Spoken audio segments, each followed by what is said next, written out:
नमस्ते। उम्मीद करते हैं कि आप लोग बहुत ही अच्छे होंगे।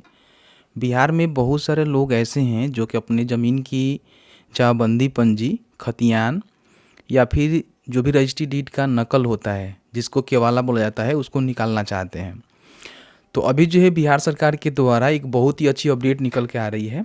अब यहाँ पे आपको जो है कार्यालय का चक्कर नहीं लगाना पड़ेगा, क्योंकि बिहार में बहुत सारे ज़मीन का पेपर ऐसे हैं जो कि ऑनलाइन तो बताए जाते हैं कि आप निकाल सकते हैं, बट एक्चुअल में होता क्या है कि ऑनलाइन स्कैन करके अवेलेबल नहीं होता है, नहीं निकाल पाते हैं। लेकिन अभी जो अपडेट आया हुआ है ना, इसके माध्यम से कहीं भी किसी भी ज़िले का ज़मीन का पेपर निकालना चाहते हैं, चाहे कोई भी पेपर हो, उसको निकाल सकते हैं। कई बार क्या होता है कि आपका ज़मीन का जो पेपर है ऑनलाइन अवेलेबल नहीं होता है, तो उसको रिक्वेस्ट भी कर सकते हैं। अब इसको लेकर देखेंगे तो बिहार सरकार के द्वारा जो आधिकारिक तौर पे नोटिस है उसको जारी कर दिया गया है, और साथ ही साथ ऑनलाइन जो इसकी रिक्वेस्टिंग है ना, वो भी यहाँ पे शुरू कर दी गई है। इस वीडियो में जो है पूरी जानकारी बताएंगे, कैसे रिक्वेस्ट करना है, कैसे ज़मीन का पेपर निकालनी है, कैसे रिक्वेस्ट करना है, इसकी पूरी प्रोसेस बताएंगे। लेकिन उससे पहले अभी तक आपने इस वीडियो को लाइक नहीं किया हुआ है तो प्लीज़ वीडियो को लाइक करेंगे, शेयर करेंगे, क्योंकि बहुत सारे लोग ऐसे हैं जो कि वीडियोज़ को देख लेते हैं, लाइक शेयर नहीं करते हैं। देखिए, बिहार के जो उप मुख्यमंत्री हैं विजय कुमार सिन्हा जी के द्वारा जो है ट्वीट करके जानकारी दी गई है कि अब जिन भी ज़मीन के दस्तावेज ऑनलाइन उपलब्ध नहीं थे, वे सभी डिजिटल रूप से आसानी से मिलेंगे। भू अभिलेख पोर्टल पे नई सुविधा के तहत नागरिक घर बैठे ऑनलाइन अनुरोध कर सकते हैं। अब यहाँ पे दफ्तर का चक्कर नहीं लगाना पड़ेगा और नहीं यहाँ पे लंबी प्रक्रिया से आपको गुजरना पड़ेगा। मतलब इनके कहने का मतलब क्या है कि बहुत सारे ज़मीन का पेपर ऐसे हैं जो कि ऑनलाइन पोर्टल पे नहीं थे, तो वो लोग चाहें तो अपने ज़मीन का जो पेपर निकालने का रिक्वेस्टिंग है उसको कर सकते हैं। उनके रिक्वेस्ट के आधार पे उनके जो भी ज़मीन का पेपर है स्कैन की जाएगी, अपलोड करके उनको उपलब्ध करा दी जाएगी। ठीक है, तो साफ साफ देखेंगे तो इन्होंने बताया हुआ है, पूरी जानकारी बताया गया है कि किस तरह से आप जाकर यहाँ पे स्कैन करवा के मंगा सकते हैं और अपना जो पेपर है ना उसको निकाल सकते हैं। ठीक है, इसकी पूरी प्रक्रिया यहाँ बताई गई है। देखिए, बताया गया है कि नागरिक पोर्टल पे जाकर दस्तावेज स्कैन करने का अनुरोध करेंगे, अंचल अधिकारी या फिर जो भी संबंधित अधिकारी हैं उनके द्वारा स्कैन करके पोर्टल पे अपलोड करेंगे। इसके बाद नागरिक को उसकी डिजिटल प्रति ऑनलाइन ही मिल जाएगी। देख रहे हैं ना, इन्होंने दावा किया हुआ है। ठीक है, तो बताएंगे किस तरह से काम करेगा, कैसे आपको रिक्वेस्ट करना है। तो देखिए, इसके लिए क्या करना है कि सबसे पहले आपको सर्च करना है शिक्षा बिंदु, क्योंकि शिक्षा बिंदु पे आपको लिंक देखने को मिल जाएगा। तो ओपन करेंगे तो फर्स्ट में वाला वेबसाइट देखने को मिलेगा, जिसको यहाँ से ओपन कर लेंगे। यहाँ पे आपको लिखना है भू अभिलेख। ठीक है, भू अभिलेख। तो आपके सामने भू अभिलेख का जो पोर्टल का लिंक है देखने को मिलेगा, ये वाला आप देख सकते हैं कि बिहार भूमि केवाला कैसे निकाले, या फिर ज़मीन का पेपर कोई भी निकालना चाहते हैं भू अभिलेख पोर्टल के माध्यम से निकाल सकते हैं। ठीक है, तो इसमें जो है सारी इन्फॉर्मेशन आपको देखने को मिलेगा। आप नीचे आइएगा तो यहाँ पे थोड़ा सा नीचे कर लेते हैं। ठीक है, तो यहाँ पे देखेंगे तो आपको जो है यहाँ पे लिंक मिलेगा भू अभिलेख का। ठीक है, इस पर आपको क्लिक करना है। जैसे ही क्लिक करेंगे तो यहाँ पे मैंने लॉगिन कर लिया हुआ है, आपको लॉगिन करना पड़ेगा। फर्स्ट टाइम आएंगे तो आपको लॉगिन ही करना पड़ेगा। ठीक है, तो लॉगिन करने के लिए सबसे पहले आपको लॉग आउट करना है। तो यहाँ पे लॉग आउट के बटन देखने को मिलेगा, मैंने यहाँ पे लॉग आउट कर दिया। मैंने पहले से लॉगिन किया हुआ था तो यहाँ पे लॉगिन हो गया था। ठीक है, अब यहाँ पे क्या है ना कि पब्लिक लॉगिन के बटन पे क्लिक करेंगे तो यहाँ पे क्या है कि अगर आपने पहले से बिहार भूमि का जो भू अभिलेख वाला पोर्टल है वहाँ पे रजिस्ट्रेशन किया हुआ है तो यहाँ पे अपना मोबाइल नंबर डालकर सीधे लॉगिन कर सकते हैं। लेकिन अभी तक आपने इस पोर्टल पे अपना रजिस्ट्रेशन नहीं किया हुआ है तो सबसे पहले आपको रजिस्ट्रेशन करना होगा। तो इसके लिए यहाँ पे देखेंगे, आपको देखने को मिलेगा न्यू यूजर रजिस्ट्रेशन, इस पर क्लिक करेंगे। यहाँ पे अपना जो भी मोबाइल नंबर उसको डालकर सेंड OTP के बटन पर क्लिक करेंगे तो आपके नंबर पर एक OTP जाएगा। OTP डालने के बाद आपका नाम, जो भी आपका एड्रेस है वो पूछे जाएंगे, और एक जो है पासवर्ड आपको क्रिएट करना होगा। बड़ी आसानी से अपना जो ID है ना उसको आप यहाँ पे क्रिएट कर पाएंगे। अब जैसे ही अपना ID यहाँ पे क्रिएट कर लेते हैं तो अब यहाँ पे लॉगिन करके जो भी अपना दस्तावेज है उसको निकाल सकते हैं। अगर दस्तावेज अवेलेबल नहीं है तो रिक्वेस्ट कर सकते हैं। तो लॉगिन करने के लिए क्या करेंगे कि यहाँ पर लॉगिन के लिए जो भी आपका रजिस्टर्ड मोबाइल नंबर है उसको डालेंगे, एक्सेप्ट करेंगे, लॉगिन के बटन पर क्लिक करेंगे तो आपके नंबर पर एक OTP जाएगा। जो नंबर आपने दिया हुआ है उस OTP को यहाँ पे आपको डालनी होगी, और यहाँ पे वेरीफाई OTP के बटन पे आपको क्लिक करना है। तो इस तरह से आप वेरीफाई हो जाएंगे। ठीक है, और लॉगिन भी हो जाएंगे। जैसे ही लॉगिन करेंगे तो आपके सामने कुछ इस तरह से इंटरफेस यहाँ पे देखने को मिलेगा। ठीक है, अब यहाँ पे क्या करना है कि जो भी आपको डॉक्यूमेंट निकालनी है ना उसका सिलेक्शन सबसे पहले डॉक्यूमेंट टाइप में आपको सिलेक्ट करके बतानी होगी।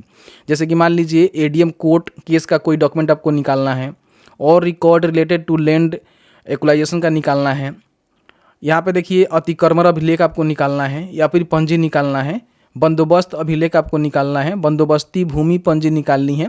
मतलब कि सारे डॉक्यूमेंट यहाँ पे देखेंगे आपको देखने को मिल जाता है, ठीक है।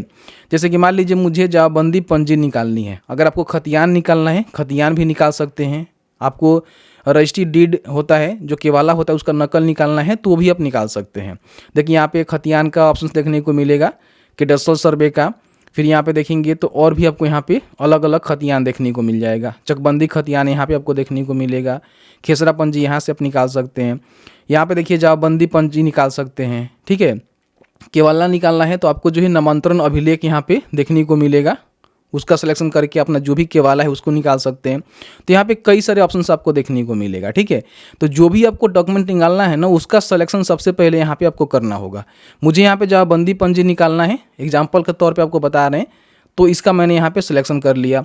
जैसे ही सिलेक्शन करेंगे तो बोलेगा कि जमाबंदी पंजी आप कौन से डिस्ट्रिक्ट का निकालना चाहते हैं, तो मुझे गोपालगंज का निकालना है। फिर यहाँ पे अंचल का नेम बताएंगे कौन से अंचल अंतर्गत आपको निकालनी है।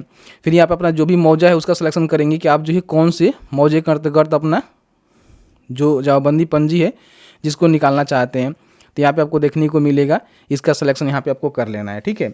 अब यहाँ पे देखिए मैंने यहाँ पे जिला, अंचल और मौजा का सिलेक्शन यहाँ पे कर लिया हुआ है। ऑटोमेटिकली यहाँ पे थाना नंबर आपको देखने को मिल जाएगा। अब जैसे ही यहाँ पे सर्च के बटन पे क्लिक करेंगे तो अगर आपके जो भी मौजा है, जिला है, उसका डॉक्यूमेंट अवेलेबल होगा तो इस तरह से आपको लिस्ट देखने को मिल जाएगा। अब इसमें जो भी जमाबंदी पंजी है ना वो आपको यहाँ पे देखने को मिलेगा। इस पर क्लिक करके यहाँ पे देखिए व्यू का बटन है, इस पर क्लिक करेंगे तो आपके सामने जो है जो भी इसका जैसे जमाबंदी पंजी है आपके सामने इस तरह से खुल जाएगा PDF फॉर्म में। देखिए यहाँ पे मौजा कहला का है, थाना नंबर पंचायत कहला है, अंचल बरौली है, इसकी जानकारी यहाँ पे देखने को मिलेगा। और थोड़ा सा नीचे करेंगे तो इस तरह से अपना का जो पंजी 2 है, रैयती खाता है, देखने को मिल जाएगा। देखिए यहाँ पे जमाबंदी पंजी 2 है, ठीक है, पंजी 2 यहाँ पे देख सकते हैं। इस तरह से आप इसको चाहें तो निकाल सकते हैं। अगर यहाँ पे निकालना है तो रिक्वेस्ट के बटन पे क्लिक करेंगे और जो भी आपको पेज निकालनी है उस पेज को आपको बताना है कि कौन से पेज आपको निकालना चाहते हैं।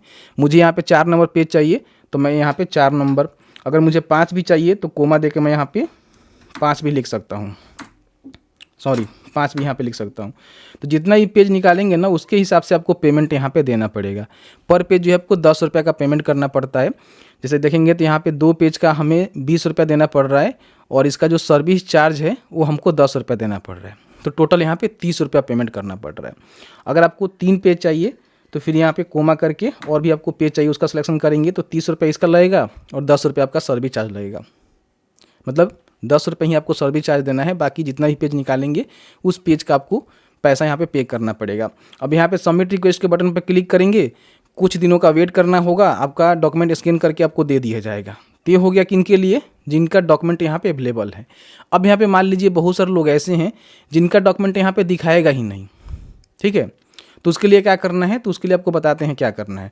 जैसे कि मान लीजिए यहाँ पे दूसरा किसी हम जगह का देख लेते हैं कि मिल रहा है कि नहीं मिल रहा है। एक बार इसको भी रिकन्फर्म कर ही लेते हैं और किस तरह से आपको रिक्वेस्ट करना है। जैसे कि मान लीजिए मैंने इसका सिलेक्शन किया, यहाँ पे देखेंगे बोल रहा है इच्छित भूमि रिकॉर्ड की डिजिटल कॉपी अभी तक स्कैन नहीं की गई है। मतलब कि आपने जो भी जानकारी का सिलेक्शन किया हुआ है, जो भी अपने मौजा का सिलेक्शन किया हुआ है, यहाँ का ज़मीन का जो भी पेपर है ना अभी तक स्कैन नहीं हुआ है और अपलोड नहीं हुआ है। तो यहाँ पे देखिए नीचे आपको देखने को मिलेगा अनुरोध दर्ज करें, यानी कि आप इसके लिए रिक्वेस्ट कर सकते हैं। और इसी के बारे में जो उप मुख्यमंत्री जी हैं सिन्हा जी, उनके द्वारा कहा गया था कि अगर आपका डॉक्यूमेंट यहाँ पे अवेलेबल नहीं है तो बड़ी आसानी से आप यहाँ पे रिक्वेस्ट कर सकते हैं। अब इस पर क्लिक करेंगे तो आपके सामने एक फॉर्म खुलेगा जिसमें आपको सारे जानकारी ऑटोमेटिकली यहाँ पे फिल रहेगा जो आप जानकारी आपने फिल किया हुआ है। अब यहाँ पे आपको रिमार्क में लिखना है कि आपको जो है क्या रिक्वेस्ट करना है। तो जैसे कि मान लीजिए मुझे अपना जमाबंदी पंजी निकलवानी है तो मैंने यहाँ पे एक विषय में लिखा हुआ है कि मौजा कहला की जमाबंदी पंजी ऑनलाइन कराने हेतु बरौली अंचल में मौजा कहला जमाबंदी पंजी ऑनलाइन उपलब्ध नहीं है, कृपया इसे सीधे पोर्टल पे उपलब्ध कराने की कृपा करें। इस तरह का एक मैटर आप लिख सकते हैं और इसको यहाँ पे कॉपी पेस्ट कर सकते हैं, आपको मिल जाएगा, स्क्रीनशॉट ले लीजिएगा या फिर applyextra.in पे आपको देखने को मिल जाएगा, ठीक है। तो इसको यहाँ पे कॉपी करके यहाँ पे आपको डाल के और यहाँ पे सबमिट कर देंगे। सबमिट करने के बाद अधिकारी का काम यही रहेगा कि आपका जो भी डॉक्यूमेंट है उसको स्कैन करवा के अपलोड करवाएगा और कुछ दिनों के बाद आपका रिक्वेस्ट का जो स्टेटस है वो आप चेक भी कर सकते हैं। जैसे कि यहाँ पे देखेंगे जो भी आपने डॉक्यूमेंट रिक्वेस्ट किया हुआ है ना उसका स्टेटस आप यहाँ पे चेक कर सकते हैं। यहाँ पे जो भी आपने रिक्वेस्ट रेज किया हुआ है उसका स्टेटस यहाँ चेक कर सकते हैं और यहाँ पे आपने जो डॉक्यूमेंट निकालने की रिक्वेस्ट किया हुआ है उसकी चेक कर सकते हैं। तो इस तरह से बड़ी आसानी से जो भी रिक्वेस्ट है उसको डाल सकते हैं। जो डॉक्यूमेंट आपका अवेलेबल नहीं है पोर्टल पे उसको स्कैन करके आपको दी जाएगी, जैसे कि उप मुख्यमंत्री जी के द्वारा स्टेटमेंट जारी की गई है। आई होप आपको वीडियो अच्छा लगा है तो वीडियो को लाइक करें, शेयर करें और आपके मन में कोई भी सवाल है इस वीडियो से रिलेटेड हमें ज़रूर बताएं। जहां तक हमारी नॉलेज होगी हम आपके साथ साझा करने की पूरी कोशिश करेंगे।